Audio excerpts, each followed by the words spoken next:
Hi, this is Lakshmi. Today I am going to explain you about how to use a multiple DML statements with parameters in our SSIS package. For that I have three tables like student details table, student details ECE and student details EIE table. See, this is the data in this each table. So first of all, I'm going to use these three DML statement like insert, update and delete.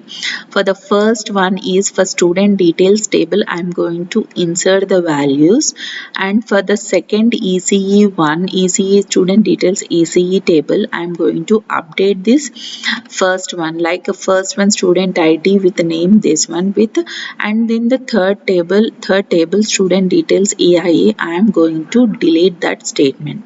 So for that what I am going to use is in our SSIS package I have taken a new SSIS package, and the flat file in which I have like a student details flat file. In this student details I am going to delete this particular the data in this particular flat file. That is how I am going to do. I'll explain. For that, in the SSIS package I have taken new day new SSIS package and drag and drop this data flow task and double click over that. Now I am going to do our source file. Like I have the source file like that in on my desktop, so I'm going to create a new flat file connection manager. Here what I'm going to do is I'm going to browse that one like student details file, and now we can see this column as this one advanced like student ID. It is a string, so I am converting into 4-byte integer. So this is okay, hit OK, and now this flat file source has been connection manager has been done.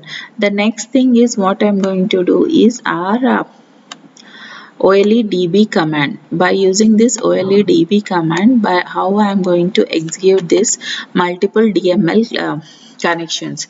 For that, first what we have to do is we have to make a one OLEDB connection manager. But here we don't have a we have only flat file connection manager. So what I'm going to do is here I'm going to right click over here, and now I am going to create a new OLEDB connection manager. So I'm going to click new, and I'm going to copy and paste my server name.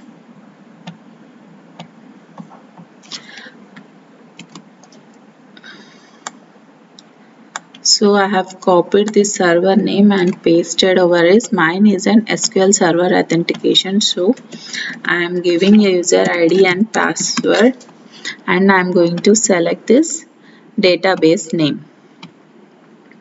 So okay, now my connection is created. So okay, now what I'm going to do is OLEDB connection manager. So here I can see now OLEDB connection manager. Then we are going to components properties. What here we have to do? Here we have to do SQL command. Like what command is that? First one what we have to do is like insert student details. These three values like student ID, student name, student branch. It's going to be we have to give those three variables like parameters. So this is insert into student details and this value. Then okay, hit OK. This one is like one command DML command. So what we can do here, what we are mapping those things.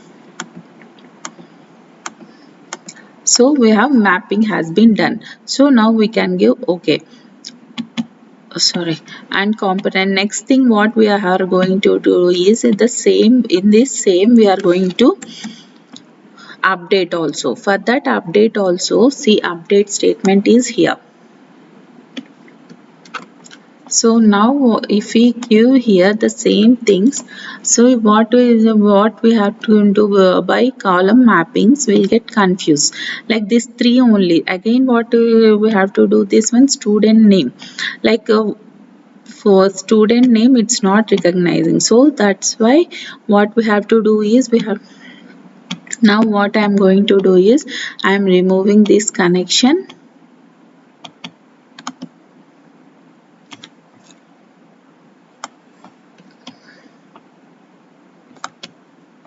I am deleting this connection, and now what I am going to do is I am going to use here derived columns.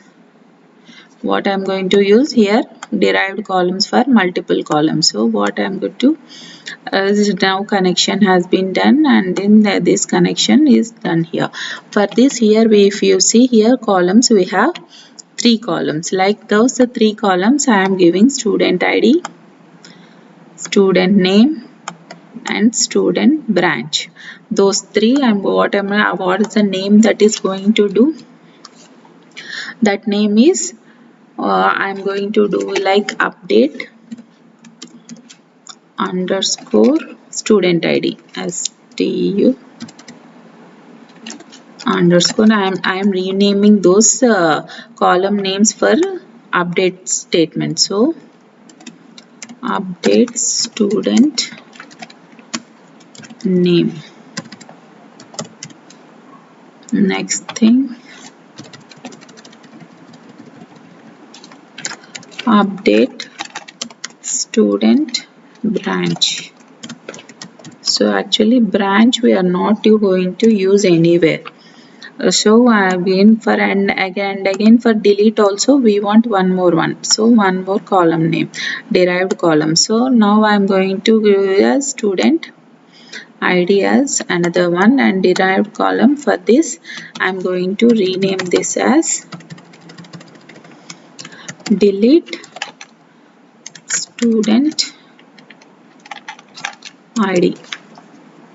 And this is a 4-byte integers, IDs are integers, so no problem. Here you can see for this data type we have to change it like dt I'm dt str 50 size 1252. So this one I'm going to copy this for the student branch also. I'm going to give.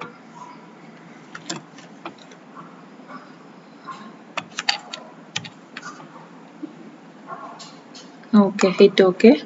Now if we run this, now what we are doing, component properties, we are going to map those things.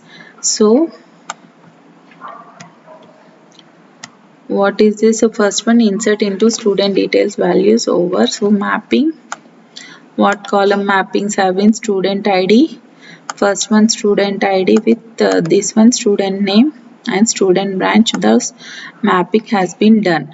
And next thing is next component property what I am going to give is update one. Like I am going to copy this update statement and I am going to paste here. So here I have to pass to first student name and then student ID. So what I have to do is this one. First one is student name, update one, then student ID. So update has been done. So next thing is the next one what I am going to use is I use this delete statement. Delete.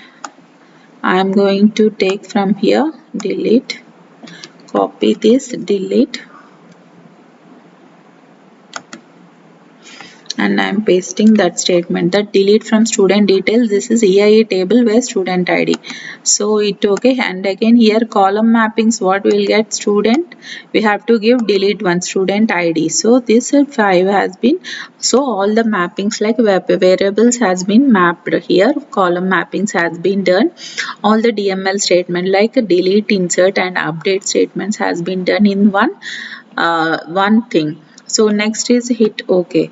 Now if you run this,